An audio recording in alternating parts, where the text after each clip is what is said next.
Galates, chapitre 5. C'est pour la liberté que Christ nous a affranchis. Tenez donc ferme dans cette liberté et ne vous placez pas de nouveau sous la contrainte d'un esclavage. Moi, Paul, je vous le dis, si vous vous faites circoncire, Christ ne vous servira à rien. Et j'affirme encore une fois à tout homme qui se fait circoncire qu'il est tenu de mettre en pratique la loi tout entière. Vous êtes séparés de Christ, vous tous qui cherchez à être considérés comme justes dans le cadre de la loi, vous êtes déchus de la grâce. Nous, c'est de la foi et par l'Esprit que nous attendons la justice espérée. En effet, en Jésus-Christ, ce qui a de l'importance, ce n'est ni la circoncision ni l'incirconcision, mais seulement la foi qui agit à travers l'amour. Vous courriez bien. Qui vous a arrêté pour vous empêcher d'obéir à la vérité? Cette influence ne vient pas de celui qui vous appelle. Un peu de levain fait lever toute la pâte. J'ai confiance dans le Seigneur qu'en ce qui vous concerne, vous ne penserez pas autrement. Mais celui qui vous trouble, quel qu'il soit, en subira la condamnation. Quant à moi, frères et sœurs, pourquoi suis-je encore persécuté, si je prêche encore la circoncision?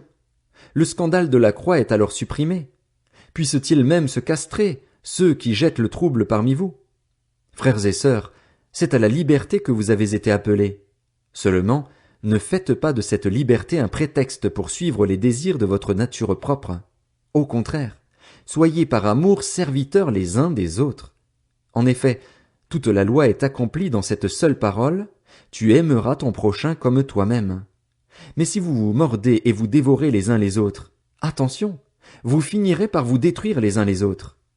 Voici donc ce que je dis, marchez par l'esprit et vous n'accomplirez pas les désirs de votre nature propre. En effet, la nature humaine a des désirs contraires à ceux de l'esprit, et l'esprit a des désirs contraires à ceux de la nature humaine. Ils sont opposés entre eux, de sorte que vous ne pouvez pas faire ce que vous voudriez. Cependant, si vous êtes conduits par l'esprit, vous n'êtes pas sous la loi. Les œuvres de la nature humaine sont évidentes. Ce sont l'adultère, l'immoralité sexuelle, l'impureté, la débauche, l'idolâtrie, la magie, les haines, les querelles, les jalousies, les colères, les rivalités, les divisions, les sectes, l'envie, les meurtres, l'ivrognerie, les excès de table et les choses semblables. Je vous préviens, comme je l'ai déjà fait, ceux qui ont un tel comportement n'hériteront pas du royaume de Dieu. Mais le fruit de l'esprit, c'est l'amour, la joie, la paix, la patience, la bonté, la bienveillance, la foi, la douceur, la maîtrise de soi. Contre de telles attitudes, il n'y a pas de loi.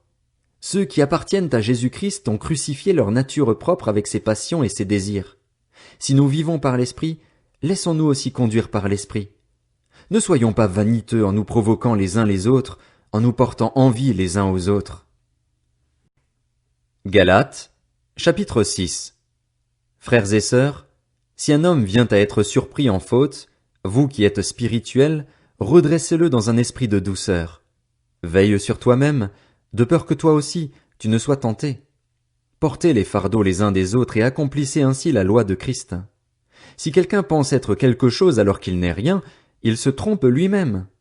Que chacun examine ses propres œuvres, et alors il aura de quoi être fier par rapport à lui seul, et non par comparaison avec un autre, car chacun portera sa propre responsabilité. Que celui à qui l'on enseigne la parole donne une part de tous ses biens à celui qui l'enseigne. Ne vous y trompez pas, on ne se moque pas de Dieu. Ce qu'un homme aura semé, il le récoltera aussi. Celui qui sème pour satisfaire sa nature propre récoltera d'elle la ruine, mais celui qui sème pour l'esprit récoltera de l'esprit la vie éternelle. Ne négligeons pas de faire le bien, car nous moissonnerons au moment convenable si nous ne nous relâchons pas. Ainsi donc, pendant que nous en avons l'occasion, pratiquons le bien envers tous et en particulier envers nos proches dans la foi. Voyez avec quelle grosse lettre je vous ai écrit de ma propre main. Tous ceux qui veulent se faire bien voir par les hommes vous obligent à vous faire circoncire uniquement afin de ne pas être eux-mêmes persécutés pour la croix de Christ. En effet, les circoncis eux-mêmes ne respectent pas la loi, mais ils veulent que vous soyez circoncis afin de pouvoir tirer fierté de votre corps. En ce qui me concerne, jamais je ne tirerai fierté d'autre chose que de la croix de notre Seigneur Jésus-Christ. Par elle, le monde est crucifié pour moi, comme je le suis pour le monde. En effet, en Jésus-Christ, ce qui a de l'importance, ce n'est ni la circoncision ni l'incirconcision, mais c'est le fait d'être une nouvelle créature. paix et grâce sur tous ceux qui suivront cette règle et sur l'Israël de Dieu. Que personne désormais ne me fasse de peine, car je porte sur mon corps les marques du Seigneur Jésus. Frères et sœurs, que la grâce de notre Seigneur Jésus-Christ soit avec votre esprit. Amen. Éphésiens, chapitre 1. De la part de Paul, apôtre de Jésus-Christ par la volonté de Dieu, aux saints qui sont à Éphèse et qui sont fidèles en Jésus-Christ, que la grâce et la paix vous soient données de la part de Dieu notre Père et du Seigneur Jésus-Christ. Béni soit le Dieu et Père de notre Seigneur Jésus-Christ, qui nous a bénis de toute bénédiction spirituelle dans les lieux célestes en Christ. En lui, Dieu nous a choisis avant la création du monde pour que nous soyons saints et sans défaut devant lui. Dans son amour, il nous a prédestinés à être ses enfants adoptifs par Jésus-Christ. C'est ce qu'il a voulu, dans sa bienveillance, pour que nous célébrions la gloire de sa grâce, dont il nous a comblés dans le bien-aimé. En lui, par son sang, nous sommes rachetés, pardonnés de nos fautes, conformément à la richesse de sa grâce. Dieu nous l'a accordé avec abondance, en toute sagesse et intelligence. Il nous a fait connaître le mystère de sa volonté, conformément au projet bienveillant qu'il avait formé en Christ pour le mettre à exécution lorsque le moment serait vraiment venu, à savoir de tout réunir sous l'autorité du Messie, aussi bien ce qui est dans le ciel que ce qui est sur la terre. En lui nous avons été désignés comme héritiers, ayant été prédestinés suivant le plan de celui qui met tout en œuvre conformément aux décisions de sa volonté pour servir à célébrer sa gloire, nous qui avons par avance espéré dans le Messie. En lui vous aussi, après avoir entendu la parole de la vérité, l'évangile qui vous sauve, en lui vous avez cru et vous avez été marqués de l'empreinte du Saint-Esprit qui avait été promis. Il est le gage de notre héritage en attendant la libération de ceux que Dieu s'est acquis pour célébrer sa gloire. C'est pourquoi moi aussi, après avoir entendu parler de votre foi dans le Seigneur Jésus et de votre amour pour tous les saints, je ne cesse de dire toute ma reconnaissance pour vous lorsque je fais mention de vous dans mes prières. Je prie que le Dieu de notre Seigneur Jésus-Christ, le Père de gloire, vous donne un esprit de sagesse et de révélation qui vous le fasse connaître.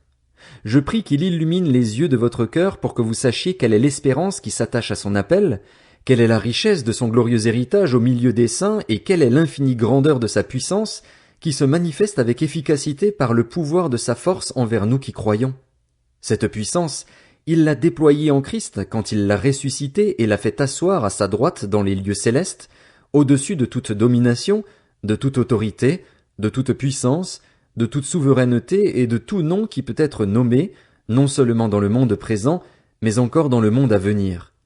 Il a tout mis sous ses pieds et il l'a donné pour chef suprême à l'Église qui est son corps, la plénitude de celui qui remplit tout en tous. Éphésiens, chapitre 2. Quant à vous, vous étiez morts à cause de vos fautes et de vos péchés, que vous pratiquiez autrefois conformément à la façon de vivre de ce monde, conformément au prince de la puissance de l'air, de l'esprit qui est actuellement à l'œuvre parmi les hommes rebelles. Nous tous aussi, nous étions de leur nombre. Notre conduite était dictée par les désirs de notre nature propre, puisque nous accomplissions les volontés de la nature humaine et de nos pensées, et nous étions, par notre condition même, destinés à la colère, tout comme les autres. Mais Dieu est riche en compassion. À cause du grand amour dont il nous a aimés, nous qui étions morts en raison de nos fautes, il nous a rendus à la vie avec Christ. C'est par grâce que vous êtes sauvés. Il nous a ressuscités et fait asseoir avec lui dans les lieux célestes, en Jésus-Christ. Il a fait cela afin de montrer dans les temps à venir l'infinie richesse de sa grâce par la bonté qu'il a manifestée envers nous en Jésus-Christ. En effet, c'est par la grâce que vous êtes sauvés, par le moyen de la foi. Et cela ne vient pas de vous, c'est le don de Dieu. Ce n'est pas par les œuvres, afin que personne ne puisse se vanter. En réalité, c'est lui qui nous a fait. Nous avons été créés en Jésus-Christ pour des œuvres bonnes que Dieu a préparées d'avance afin que nous les pratiquions. C'est pourquoi, souvenez-vous qu'autrefois vous étiez identifiés comme non-juifs dans votre corps, appelés incirconcis par ceux qui se disent circoncis et qui le sont dans leur corps, par la main de l'homme. Souvenez-vous qu'à ce moment-là vous étiez sans Messie, exclus du droit de cité en Israël, étrangers aux alliances de la promesse, sans espérance et sans Dieu dans le monde. Mais maintenant, en Jésus-Christ, vous qui autrefois étiez loin, vous êtes devenus proches par le sang de Christ. En effet, il est notre paix, lui qui des deux groupes n'en a fait qu'un et qui a renversé le mur qui les séparait, la haine. Par sa mort, il a rendu sans effet la loi avec ses commandements et leurs règles, afin de créer en lui-même un seul homme nouveau à partir des deux, établissant ainsi la paix. Il a voulu les réconcilier l'un et l'autre avec Dieu en les réunissant dans un seul corps au moyen de la croix, en détruisant par elle la haine. Il est venu annoncer la paix à vous qui étiez loin et à ceux qui étaient près. À travers lui, en effet, nous avons les uns et les autres accès auprès du Père par le même esprit. Ainsi donc, vous n'êtes plus des étrangers ni des résidents temporaires. Vous êtes au contraire concitoyens des saints, membres de la famille de Dieu.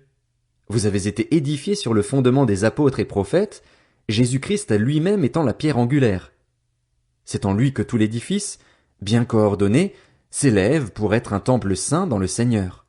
C'est en lui que vous aussi, vous êtes édifiés avec eux pour former une habitation de Dieu en esprit.